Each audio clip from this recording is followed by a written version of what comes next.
இந்த 5 ஆண்டுகளிலே வரலாற்று சிறப்புமிக்க சட்டமன்றமாக நம்முடைய சட்டமன்றம் நடந்திருக்கிறது. பல்வேறு புதிய அறிவிப்புகள் இந்த சட்டமன்றத்திலே தரப்பட்டிருக்கின்றது. இந்த சட்டமன்றம் என்பது இன்றைக்கு தமிழ்நாட்டு மக்களுக்கு கிடைத்திருக்கிற ஒரு வரப்பிரசாதமாக அமைந்திருக்கிறது. ஏழை எளிய நடுத்தர மக்களுடைய பசிப்பினி போக்குகிற ஒரு அரசாக இந்த அரசு அமைந்திருக்கிறது. காலை உணவு திட்டத்தை பள்ளி மாணவர்களுக்கு உலகத்துக்கே எடுத்துக்காட்டாக தந்து உலகத்துக்கே முன்னோடி மாநிலமாக தமிழகத்தை மாற்றி காண்பித்திருக்கிற சட்டமன்ற கூட்டம் இந்த சட்டமன்றம். இன்னும் சொல்லப்போனமையானால் நம்முடைய மகளிர் உரிமை தொகை, அதே போல் கட்டணமில்லாத மகளிர் விடியல் பேருந்து, புதுமை பெண் திட்டம், தமிழ் புதல்வன் திட்டம், நான் முதல்வன் திட்டம், இப்படி அடுக்கிக் கொண்டே போகலாம். இந்த மாதிரி அடுக்கிக் கொண்டே போகக்கூடிய திட்டங்களை நிறைவேற்றி இருக்கிற ஒரே அரசு இந்த அரசு.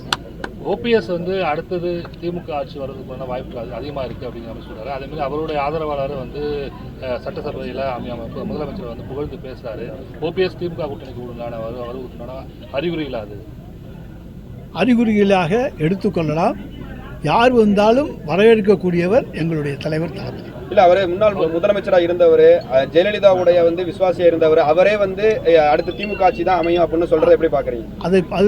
அது இதிலிருந்து நம்முடைய தலைவர் தளபதியினுடைய திராவிட மாடல் ஆட்சி என்பது எம்ஜிஆர் ஜெயலலிதா அவர்களுடைய பாணியிலே சொல்ல வேண்டும் சொன்னால் எம்ஜிஆர் ஜெயலலிதாவுடைய ஆட்சி பெற்ற ஆட்சியாகவும் இது அமைந்திருக்கிறது என்பதைத்தான் ஓபிஎஸ்னுடைய சட்டமன்ற உறுப்பினர் ஐயப்பன் அவர்கள் சட்டமன்றத்தில் தெரிவித்தார். இந்த ஆட்சி அமைய அவர்களுடைய ஆசையும் உங்களுக்கு உண்டு என்று அவர் சொன்னார்.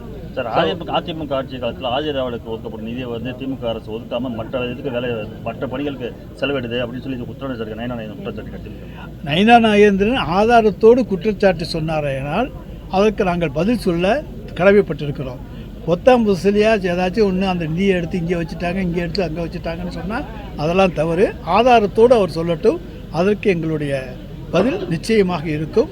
நாங்கள் எப்பொழுதுமே ஆதிதிராவிட சமுதாய மக்களுக்கு ஒதுக்கப்படுகிற நிதியை இந்த அரசு தன்னுடைய கையிலே இருக்கக்கூடிய பணத்தையும் போட்டு அவர்களுக்கு வேண்டிய வசதிகளை செய்து தருவே தவிர அதிலே கை வைக்கின்ற ஆட்சி நாங்கள். தேசிய ஜனநாயக கூட்டணியில் வந்து தேமுதிக இணைக்கணும்னு சொன்னாங்க. அதே நேரத்தில் இப்போ திமுகவோட இணைஞ்சதுக்கு அப்புறம் இந்த கூட்டணியை வந்து தேமுதிக வந்து திமுகவோட கூட்டணி வச்சதை விஜயகாந்தோட இதே வந்து மன்னிக்காது அப்படின்னு சொல்லியிருக்காங்க. விமர்சனம் பாஜக பண்றாங்க. அதை எப்படி பாக்குறீங்க? பாஜகவுக்கு வந்து அதை பற்றி விஜயகாந்துடைய இதயம் மன்னிக்காது என்று அவர்களுடைய வாரிசுகள் சொல்ல வேண்டும்.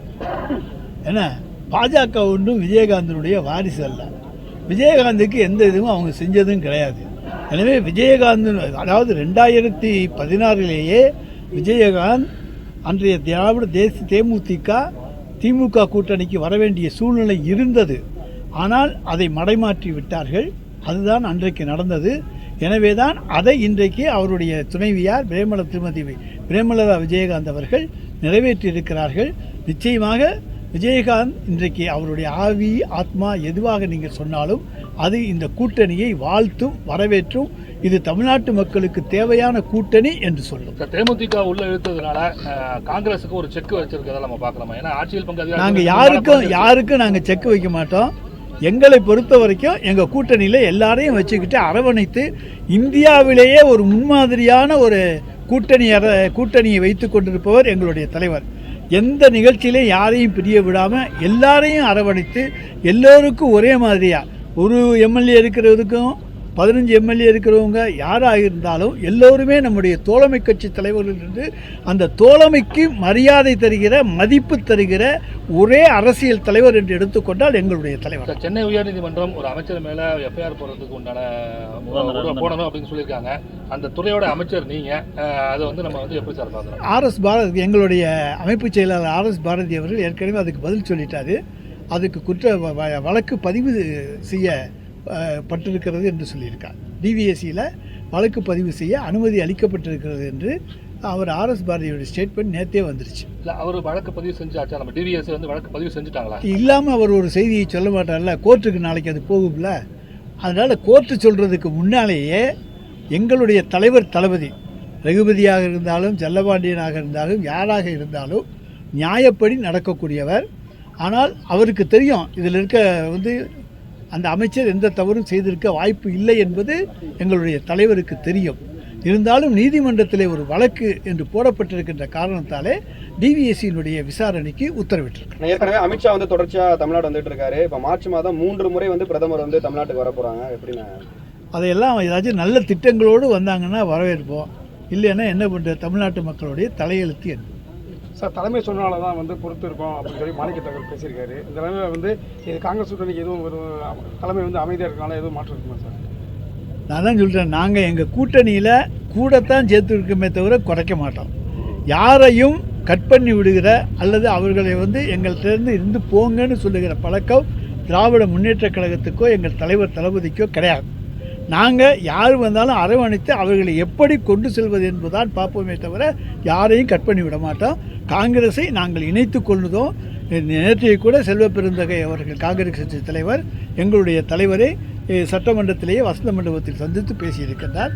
எனவே நிச்சயமாக நாங்கள் சொல்கிறோம், எந்த கட்சி எல்லா கட்சியும் எங்களுக்கு ஒன்றுதான், எல்லோரையும் தோழமையுடன் நடத்துவோம், எல்லோருக்குமான ஆட்சியாகத்தான் இந்த ஆட்சி இருக்கும். சார், ஏற்கனவே திமுக கூட்டணியில் பல்வேறு கட்சிகள் இருக்கு, அவங்களுக்கே சீட்டு அலோகேட் பண்ண முடியாமல் நம்ம திமுக போட்டியிடுற சீட்டை குறைக்கக்கூடிய சூழ்நிலை இருக்கு. இந்த நிலையில வந்து தேமுதிகவையோ ஓபிஎஸ்ஐயோ உள்ள கொண்டு வந்தோம் அப்படின்னாக்க திமுக இன்னும் குறைக்கிறதுக்கு உண்டான எங்கள் தலைவரின் சாணக்கியத்தனத்தை அதிலே ஃபேக்டர்ங்கிற ஒரு காரணத்தினால இல்லைங்க, எங்கள் தலைவருடைய சாணக்கியத்தனத்தை அதிலே பாருங்க. இல்லை, விஜயோட ஃபேக்டர் இருக்கிறதுனால சார் அது ஒரு பொருட்டே கிடையாது. 3வது இடத்துல இருக்க ஆளுகளை பற்றியெல்லாம் நாங்கள் பேசுறது கிடையாது. நீங்கள் வந்து அது ஒரு பொருட்டே கிடையாது. இது எங்கள் தலைவருடைய ராஜதந்திரம், சாணக்கியத்தனம். இன்றைக்கு இந்திய அரசியலிலே ஒரு சிறப்பாக காய்களை நகர்த்தி கொண்டு செல்கிற ஒரு அரசியல் தலைவர் என்கின்ற பெயரை இன்றைக்கு பல வடநாட்டு தலைவர்களிடத்திலும் பெற்றிருக்கிற ஒரு அரசியல் தலைவர் தென்னாட்டில் இருக்கிறார், தமிழ்நாட்டில் இருக்கிறார் சொன்னால் அது நம்முடைய மாண்புமிகு தமிழ்நாடு முதலமைச்சர் தான். அவருக்கு தான் அந்த பெருமை. ஆனால் ஏற்கனவே 200 வந்து நம்ம இலக்கு நிர்ணயிச்சோம். இப்போ வந்து தேமுதிக புதிய கட்சியில் வரனால இந்த இலக்கு வந்து ஒன்றும் அதிகரிக்கும். கூட்டணி இலக்கு தான் 200. நாங்கள் தனித்த இலக்கு 200 சொல்ல, எங்கள் கூட்டணிக்கு 200. அது இன்னும் வந்து கூடத்தான் செய்யுமே தவிர குறையாது.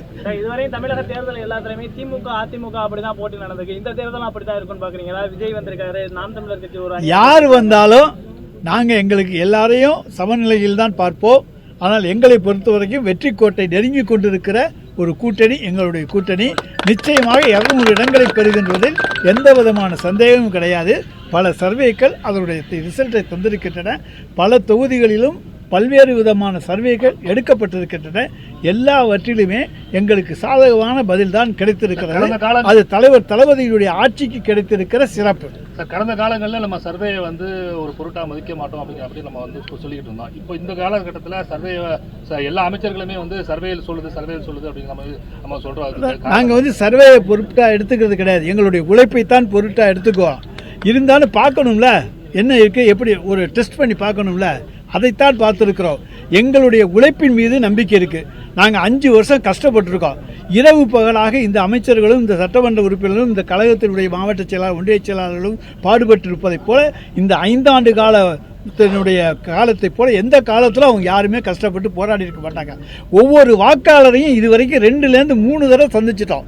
இந்த தேர்தலுக்கு ஒரு வாக்காளரை 2லிருந்து 3 முறை சந்தித்திருக்கிறோம். இப்படிப்பட்ட நிகழ்வுகள் 1952லேருந்து இன்னைய வரைக்கும் எந்த தேர்தலையும் கிடையாது. எனவே அப்படிப்பட்ட ஒரு புதிய உருவாக்கி இருக்கிற ஒரு வித்தியாசமான தேர்தல் அணுகுமுறையை உருவாக்கி இருக்கிற கூட்டணி தான் திமுக கூட்டணி. இடைக்கால பட்ஜெட்ல எந்த ஒரு சலுகையும் மக்களுக்கு இல்ல, வெற்றி அறிவிப்பு அண்ணாமலை விமர்சனம். இடைக்கால பட்ஜெட்ல சலுகைகள் அறிவிப்பது பழக்கம் இல்லை. எனவே தான் நாங்கள் வந்து புதிய அறிவிப்புகளை தரவில்லை. எந்தெந்த புதிய அறிவிப்பு தர வேண்டுமோ அதற்கெல்லாம் நிதி ஒதுக்கி இருக்கிறோம். வேண்டிய அளவு அள்ளி தருவோம்.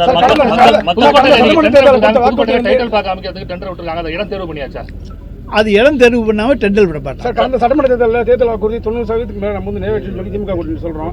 எதிர்கட்சிகள் வந்து நிறைவேற்றப்படலாங்க. இப்போ இபிஎஸ் வந்து வெள்ளை அறிக்கை கேட்டிருக்காரு. அது எப்படி சார் பார்க்குறோம்? சார், அவர் வெள்ளை அறிக்கைன்னு எப்பவுமே கேட்டுக்கிட்டு தான் இருப்பார். அவருடைய பொழப்பு அதுதான். எதிர்கட்சி தலைவர் வெள்ளை அறிக்கை கேட்காம இருக்க முடியாது. ஆனால் நாங்கள் வந்து முக்கியமான எல்லா கோரிக்கையும் 90% நிறைவேற்றிட்டோம். சாதாரண 1-2 பாயிண்ட்ஸ் இருக்கும், அதை வந்து எல்லாமே நிறைவேற்ற முடியாது. அதை அப்புறம் பார்த்துக்கலாம். ஆனால் பெரிய திட்டங்கள் பூரா நிறைவேற்றிല്ല சார். 5000 கொடுத்துருக்கீங்க, கோடைகால நிதி சிறப்பு 2000 கொடுத்துருக்கீங்க. மகளிர் உரிமை போடுறதுக்கு மட்டும் தான் இருக்காங்க. மற்ற பெண்கள் நாங்களே பெண்கள் ஒரு கேள்வி எழுப்புறாங்க. 4 வருஷமா கோடைகாலம் தெரியலையா? இப்பதான் கேட்கறாங்க. 1,31,60,000 பேர் மகளிர் உரிமை தொகை வாங்குகின்றவர்கள். என்ன ஆனால் அதே நேரத்தில் மற்றவர்கள் அரசு ஊழியர்களுடைய மனைவிகள் அல்லது வருமான வரி கட்டுகின்றவர்கள் அல்லது மோட்டார் வைத்திருக்கின்றவர்கள் இப்படி ஆக அதிலிருந்து கழிக்க வேண்டியவர்களாகத்தான் இருக்கிறார்கள். அவர்கள் சொந்த வசதியிலேயே அவர்களால் சென்று கொள்ள முடியும் என்கின்ற நம்பிக்கை எங்களுக்கு உண்டு. தேவைப்பட்டால் அதற்கும் ஏதாவது